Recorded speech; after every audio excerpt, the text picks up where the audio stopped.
এই অল্প কয়েকদিন আগে একটা নিউজ দেখলাম, সেখানে এক সাংবাদিক বলছে শেয়ার বাজার একটা নির্দিষ্ট সেগমেন্ট ক্যাসিনো বা জুয়া। এই একটা বাক্য লাখ লাখ মানুষকে শেয়ার বাজার থেকে দূরে রাখার জন্য যথেষ্ট। কিন্তু সত্যিটা কি? শেয়ার বাজার জুয়া নয়, শেয়ার বাজার হচ্ছে বিনিয়োগ। আপনি যখন একটা ভালো কোম্পানি শেয়ার কিনছেন, তখন শুধু একটি কাগজ বা একটা ডিজিটাল সংখ্যা কিনছেন না, আপনি সেই কোম্পানির ব্যবসার একটি অংশের মালিক হচ্ছেন। কোম্পানি ব্যবসা করবে, ইনকাম করবে, সম্পদ তৈরি করবে, লভ্যাংশ দিতে পারে, আর সময়ের সঙ্গে সঙ্গে তার প্রকৃত মূল্য বাড়তে পারে। তাহলে জুয়া কোথায় দেখছেন?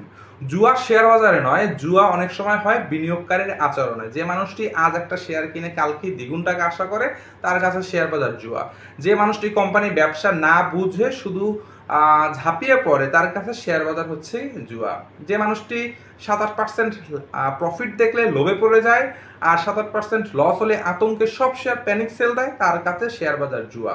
কিন্তু যে মানুষটি ভালো কোম্পানি বেছে নেয়, মূল্যায়ন বোঝে, ঝুঁকি বিবেচনা করে এবং সময়কে নিজের পক্ষে কাজ করতে যায়, তার কাছে শেয়ার বাজার কখনোই জুয়া না, বরঞ্চ সেটা হচ্ছে বিনিয়োগ।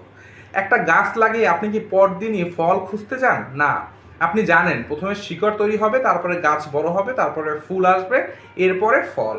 বিনিয়োগও ঠিক তেমন। আজ টাকা বিনিয়োগ করলাম, কালকেই বড় লাভ চাই, এই মানসিকতা বিনিয়োগের নয়। এটা হচ্ছে দ্রুত ধনী হওয়ার একটা মানসিকতা, যা কখনোই সফল হয় না। শেয়ার বাজারে সফল হতে হলে শুধু ভালো শেয়ার চেনাই যথেষ্ট না, সময়কে সম্মান করতে হবে, ধৈর্য ধরতে হবে এবং নিজের আবেগকে নিয়ন্ত্রণ করতে হবে।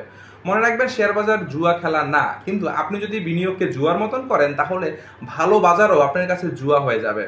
গাছ লাগানোর পর প্রতিদিন শিকড় টেনে দেখতে যাবেন না, গাছটাকে বড় হওয়ার সময় দিন। ঠিক তেমনি ভালো বিনিয়োগকেও সময় দিন। দ্রুত লাভের পেছনে নয়, দীর্ঘমেয়াদী সম্পদ তৈরির পেছনে ছুটুন।